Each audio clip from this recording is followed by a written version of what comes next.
Yang lebih fenomenal lagi yang dilakukan oleh orang-orang musyrik adalah mereka melanggar perjanjian Hudaybiyah.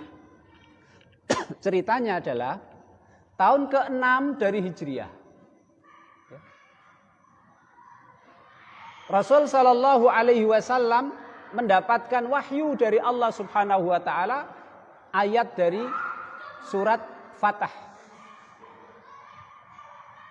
Laqad sadaqallahu rasulahu ru'ya bil haqq. La tadkhulunnal masjidal harama insyaallahu aminin muhallikina ru'usakum wa muqassirina la takhafun. Jadi turun ayat yang ayat itu menjelaskan bahwa Rasulullah dan sahabatnya akan masuk ke kota suci Mekah, akan menunaikan tawaf dan sa'i dalam keadaan aman sampai mereka tahallul.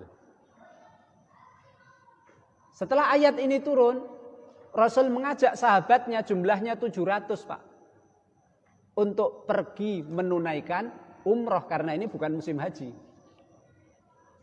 Sampailah ke suatu tempat dekat kota Makkah, tempat itu namanya Hudaybiyah. Akhirnya Rasul istirahat di Hudaybiyah, kemudian Rasul menyuruh sahabat Utsman bin Affan untuk masuk ke kota Mekah, memberitahukan kepada penduduk Makkah bahwa kedatangan Rasul dan 700 sahabatnya tidak untuk perang, tidak untuk nyerang, hanya untuk tawaf dan sa'i tahallul. Setelah itu berbalik lagi, setelah itu keluar dan pulang ke Madinah. Ternyata orang-orang kafir Quraisy, Pak, tidak mau. Tidak mau Rasul dan sahabat-sahabatnya itu masuk ke Mekah, tawaf dan sa'i dengan aman. Mereka tidak mau. Padahal kan yang namanya Ka'bah itu kan untuk siapa saja. Mereka enggak mau. Kemudian tersebar kabar sampai kepada Nabi Muhammad SAW kalau Utsman bin Affan dibunuh oleh orang-orang Mekah. Kabar sampai ke Nabi. Kemudian Nabi Muhammad SAW menyuruh sahabatnya untuk berbaiat, berjanji setia kepada Nabi untuk membela Utsman bin Affan sampai titik darah penghabisan. Baiat atau janji setia ini oleh Allah Subhanahu wa taala diabadikan dalam satu ayat dari surat Fatah. Mendengar Rasulullah Sallallahu Alaihi Wasallam mengadakan baiat perjanjian setia dari sahabat-sahabatnya untuk membela Utsman, ternyata orang kafir Quraisy keder juga, Pak, takut. Akhirnya mereka mengutus utusan mereka yang namanya Suhail bin Amr. Suhail bin Amr. Datang ketemu Nabi, Pak. Setelah ketemu Nabi, pembicaraan dimulai untuk menemukan titik sepakat apa saja poin-poin yang akan mereka jadikan sebagai perjanjian. Akhirnya, Pak, ketemu 4 poin perjanjiannya. Perjanjian ini satu, poin yang pertama adalah damai dan tidak ada peperangan 10 tahun. Mulai saat itu sampai 10 tahun berikutnya tidak ada peperangan, tidak ada pertempuran, damai. Yang kedua, Muhammad dan sahabat-sahabatnya tidak boleh masuk ke kota Mekah. Mereka boleh masuk ke kota Mekah menunaikan umrah tahun berikutnya. Mereka boleh masuk selama 3 hari, kemudian setelah menunaikan umrah mereka harus keluar meninggalkan kota Mekah. Itu tahun depan. Tahun ini tidak ada umrah. Poin yang ketiga, Pak. Siapa saja orang Mekah kok dia masuk Islam, terus ingin meninggalkan kota Mekah, hijrah ke Madinah, ingin bergabung dengan Nabi Muhammad, tidak boleh menerima. Tapi sebaliknya, Kalau ada orang Madinah yang murtad, ingin bergabung dengan orang-orang kafir Quraisy, dia keluar meninggalkan Madinah, pergi menuju Mekah, ingin bergabung di kota Mekah, penduduk Mekah boleh menerimanya. Kelihatannya menguntungkan orang-orang kafir. Kemudian poin yang keempat,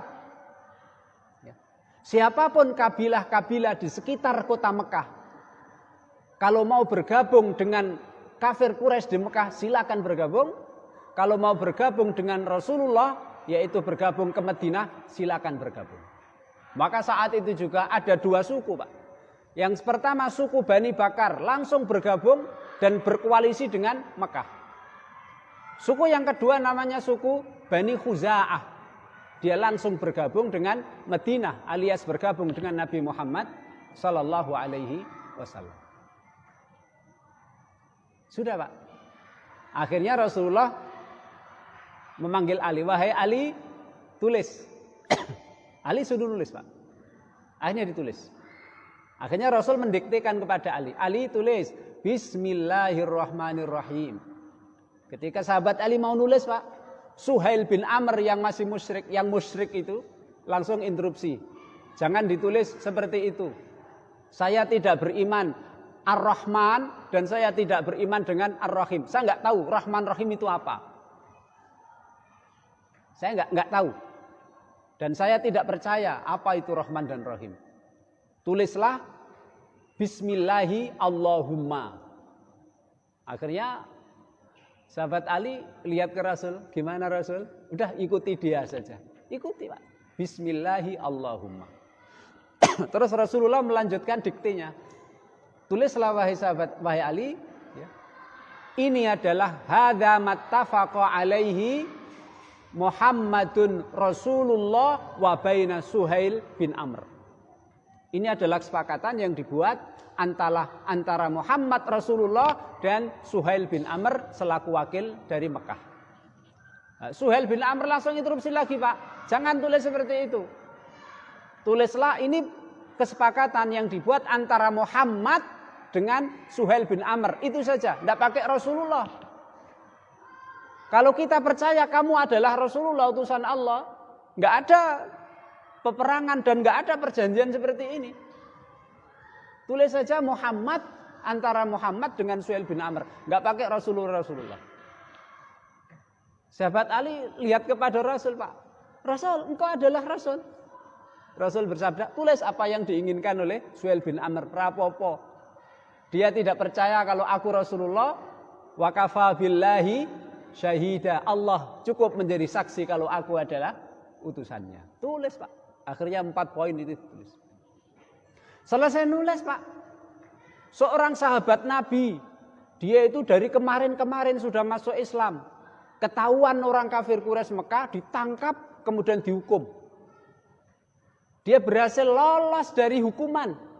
Karena dia mendengar sekarang Muhammad dan sahabat-sahabatnya berada di Hudaybiyah. Dia lari, dia masih diikat, berhasil meloloskan diri dari hukuman sampai ke situ. Sampai ke situ ke Hudaybiyah pas baru selesai perjanjian disepakati. Namanya sahabat Abu Jandal. Akhirnya sahabat Abu Jandal ini terus matur kepada Nabi, Nabi tolonglah saya. Bawalah aku ke kota Madinah, Rasul. Rasul bilang, wahai Abu Jandal, saya tidak bisa menolong kamu. Saya tidak bisa membawa kamu ke Madinah. Saya harus terikat dengan perjanjian. Sabarlah wahai Abu Jandal, sabarlah. Semoga Allah memberi kamu jalan keluar. Suhail bin Amr, Pak, marah. Abu Jandal tempeleng langsung. Langsung nyuruh teman-temannya seret dia ke Mekah. Seret lagi Abu Jandal. Padahal itu adalah sahabatnya, tapi Rasulullah komitmen dengan perjanjian dan beliau tidak melanggar perjanjian.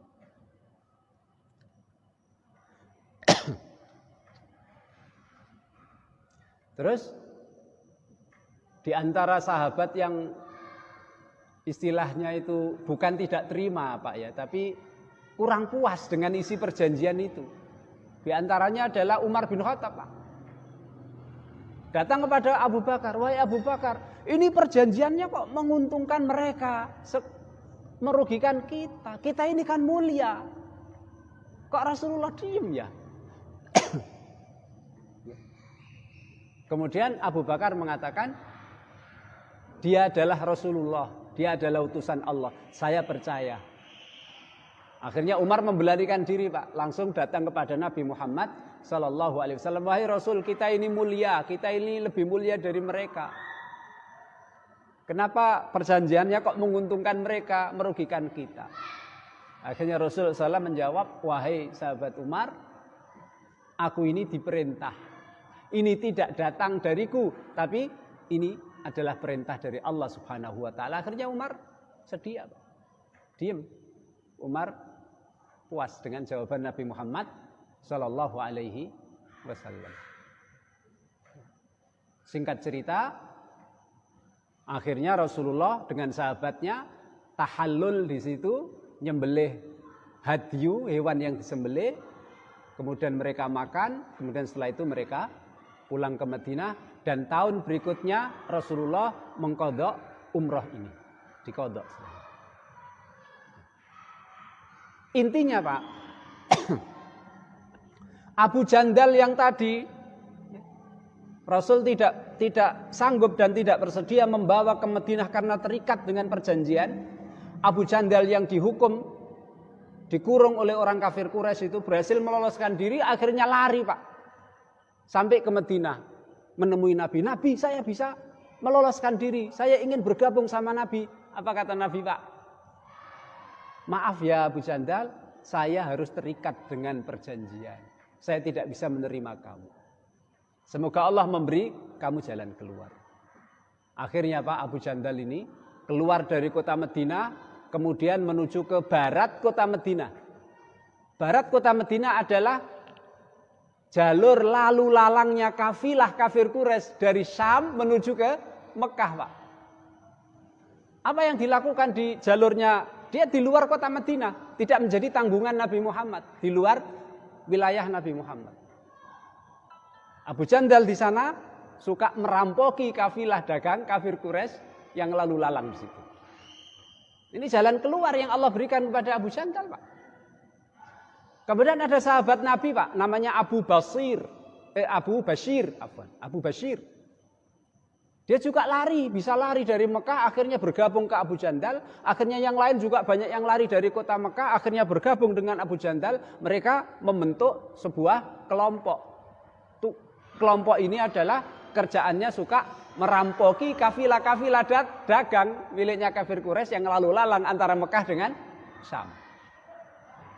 Akhirnya, Pak, belum berlalu 1 tahun, Abu Sufyan datang ke Madinah.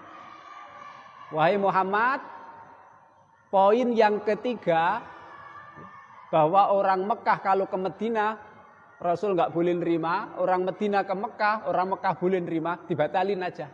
Mereka yang batalin. Akhirnya dibatalin, akhirnya Abu Jandal, Abu Bashir dan kelompoknya akhirnya masuk ke kota Madinah, diizinkan oleh Nabi Muhammad Sallallahu Alaihi Wasallam. Kemudian setelah itu suku Bani Bakar bermasalah dengan suku Bani Khuza'ah, Pak. Ya, Bani Bakar ini kan ikut koalisi Mekah, Bani Khuza'ah ikut koalisi Madinah. Dua-duanya ini bermusuhan, ada masalah. Ternyata orang-orang kafir Quraisy Mekah membantu Bani Bakar menyerang Khuza'ah. Berarti mereka melanggar perjanjian damai selama 10 tahun. Inilah wataknya orang-orang musyrikin. Akhirnya kepala suku Bani Khuza'ah lari ke Madinah menemui Nabi. Nabi, mereka menyerang saya.